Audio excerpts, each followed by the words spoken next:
Do you find that that resistance you're talking about is real? That your members, what they like about the credit union is that they feel that there's somebody that knows them.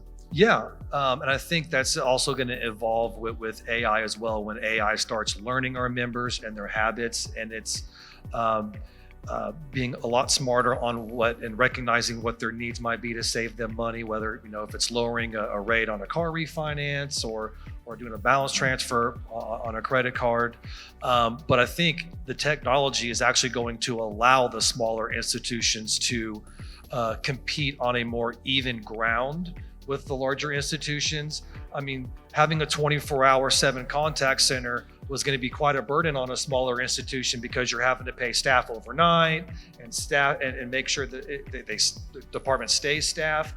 But if you can train up your bot to be able to answer these questions when outside of normal business hour, I mean, us being able to offer a contact center 24/7 so anybody around the world can call at any time, it evens the playing field.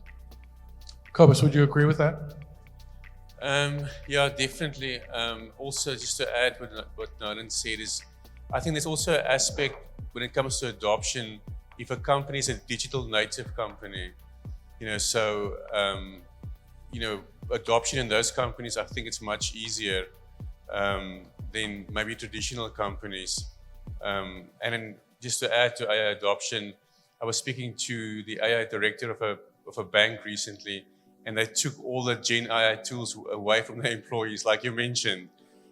So that was it sounds harsh, but kind of like a forced adoption where there was nothing else to use, for work. So they supplied them, AI for what we call AI for work, alternatives, but there was no option then to use alternatives. So that's also a way of, I guess, forced adoption. There's no other option to use in the workplace, and hopefully that will be better then.